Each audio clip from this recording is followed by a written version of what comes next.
Bonjour à toutes et à tous, c'est Hugo de l'équipe MS Design et je suis super content de vous retrouver aujourd'hui, non pas pour un tuto motion design, mais pour un tuto plutôt axé sur les effets spéciaux. Alors dans cette vidéo, on va apprendre à recréer un effet d'explosion que vous allez voir juste ici.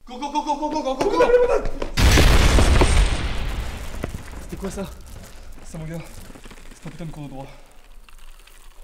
C'est un effet qui est quand même assez réaliste, qui prend pas mal de temps à réaliser, mais pas si compliqué que ça. Par contre, il faut savoir que pour tourner en fait cette vidéo, donc le rush qui a servi à faire l'explosion, j'ai pas utilisé un simple téléphone, on a vraiment utilisé un très bon appareil qui est une caméra Blackmagic, une caméra de cinéma. C'est ce qui donne aussi un effet très réaliste à cet effet. Donc je dis pas que c'est impossible de faire un bon effet réaliste avec un simple téléphone, mais c'est plus compliqué. Vous pouvez toujours essayer de le faire si vous n'avez qu'un téléphone pour filmer, mais ça serait mieux d'avoir un bon appareil photo, un réflexe, un truc sympathique.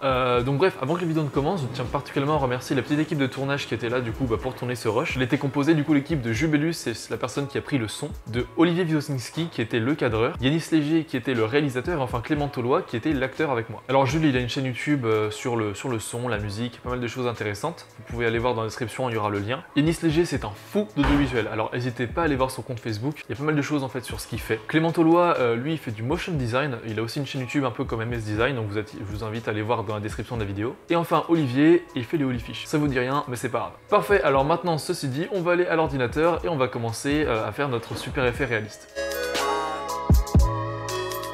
Nous voilà donc sur After Effects pour apprendre à créer ce super petit effet réaliste. Alors en fait on va procéder par étapes.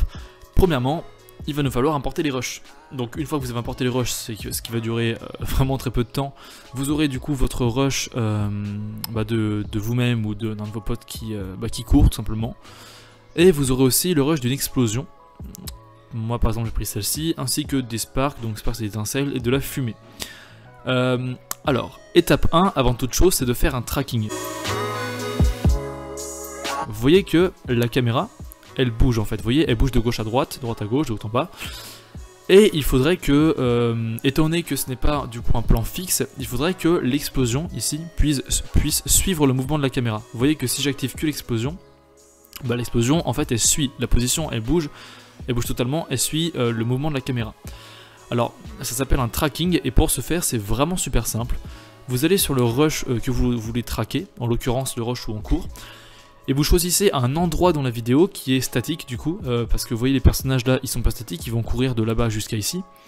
Il faut trouver un point qui ne bouge pas. Donc moi en l'occurrence j'ai choisi ce petit point là, parce qu'en fait il est jamais trop hors champ, donc c'est assez simple de suivre.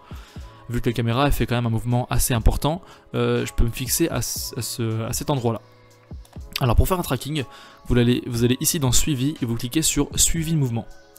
Vous arrivez avec un point de suivi et ce qu'il faut faire c'est qu'à chaque image, vous déplacez votre petit point de suivi sur l'endroit que vous voulez traquer. Vous avancez d'une image en faisant CTRL flèche de droite et vous le remettez à l'endroit où vous voulez faire le suivi, etc. etc. En gros vous suivez ce point là. Et au bout d'un moment, vous allez avoir, hop, si je vais dans le centre de suivi, voilà. Donc moi j'ai ceci, ce qui fait que à chaque image, vous voyez que mon point de suivi est attaché à ce point précis. Vous voyez, hop. Et voilà, donc tout ça, ce sont les différentes positions de notre point de suivi. Et ce qu'on va faire, c'est qu'on va attacher la vidéo d'explosion à ce point de suivi, tout simplement. Alors pour ce faire, on va donc dans notre explosion, ici. Voilà. Et on va la lier ici à nos clés de position. Donc ce qu'on fait, c'est qu'on appuie sur P sur notre explosion, on appuie sur Alt plus on clique sur le chronomètre, et on a ce petit machin là. Et ce petit truc, on va le lier à centre de la fonction, ce qui fait que l'expression, ça va transformer la position en fonction des différents points de position de notre suivi de mouvement, de notre tracking. Et voilà, ce qui fait qu'on a une image qui va suivre en fait parfaitement. Alors hop, je vais le rétablir. Voilà. On a une image qui va suivre parfaitement notre mouvement de caméra, et ce qui fait quelque chose d'assez réaliste. Et c'est exactement le même principe pour la fumée et les étincelles. Hop, j'active les deux, vous voyez.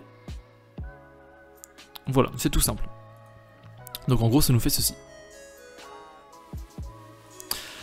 Alors maintenant qu'on a ça d'activé, vous voyez bien que l'explosion, elle apparaît au-dessus de nos têtes. Or, elle est censée apparaître derrière nous. Alors pour ce faire, on va tout simplement utiliser un masque. Alors, hop, on va cliquer sur... comment dire. Ce que j'ai fait, c'est que j'ai dupliqué la vidéo du rush. Alors, le rush, on a en bas, moi et mon pote qui courons. Et juste en haut, on a la même chose, mon pote et moi qui courons, sauf que c'est masqué. Vous voyez qu'en fait, j'ai créé un masque, donc avec la plume, en fait j'ai cliqué sur la plume et j'ai détouré Clément.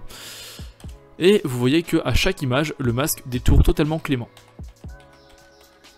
Tout simplement. Ce qui fait que, en dessous de cette vidéo, il y a les vidéos d'explosion. Vous voyez, comme ceci. Et encore en dessous des vidéos d'explosion, il y a le rush original. Ce qui fait qu'on obtient cet effet.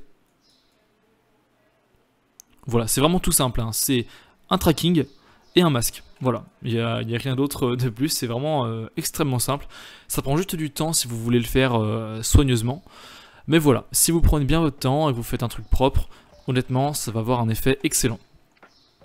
Alors maintenant, la quatrième partie, ce sont les ajustements audio. J'ai créé une nouvelle composition où j'ai importé du coup l'explosion. Et tout simplement, j'ai téléchargé sur internet des petits sound effects d'explosion. Également de désintégration, de flammes, etc. Ce qui donne ceci.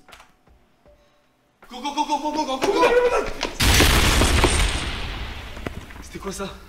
Ça mon gars, c'est un putain de cours de droit. Voilà, donc c'est vraiment rien de bien compliqué, vous n'avez qu'à trouver un petit son, honnêtement ça fera l'affaire. Une fois ceci fait, on va passer à la dernière partie qui sont les ajustements visuels. Alors pour ce faire, vous voyez, hop, si j'enlève tous les ajustements visuels, on obtient ceci. Donc ça c'est la vidéo brute. J'ai ajouté un filtre, ainsi que du flou au moment de l'explosion, pour rendre pour faire un peu effet onde de choc plus réaliste, et des bandes pour forcer l'effet cinéma, même si c'est un peu des bandes faites à l'arrache. Alors, premièrement le flou. Pourquoi j'ai rajouté un flou? C'est que quand il y a une explosion de ce type, il y a souvent une petite onde de choc qui va un petit peu déformer la caméra. La vision, pardon. J'ai pas vraiment eu la foi de faire une vraie onde de choc magnifique. J'ai juste opté pour un flou qui fait un petit peu bazar en pleine action.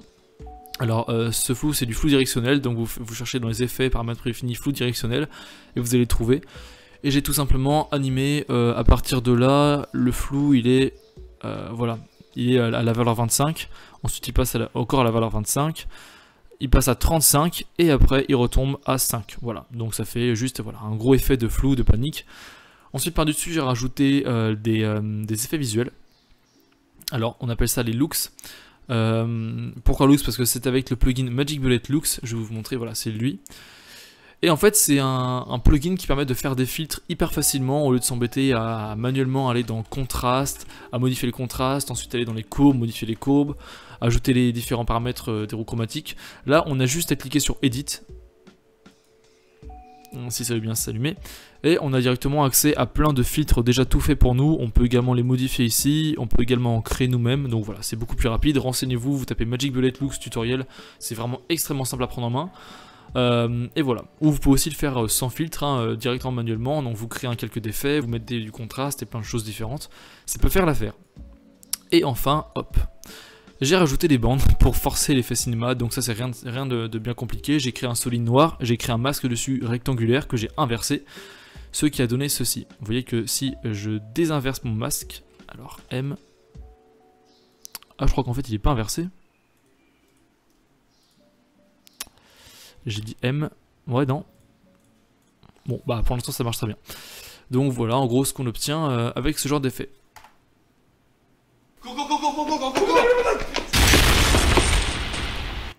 Et voilà, c'est vraiment tout simple. Donc si vous avez quelconque question, n'hésitez pas à me la poser.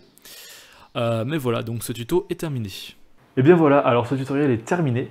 N'hésitez pas à liker, à laisser un commentaire et surtout à vous abonner à la chaîne. Et également, vous pouvez aussi vous abonner à la chaîne de la Motion Designers Community, en fait, qui sont nos partenaires YouTube. Donc tous les liens sont dans la description. Bon allez, sur ce, moi je vous dis à plus et rendez-vous pour de prochaines vidéos sur la chaine MS Design. Salut!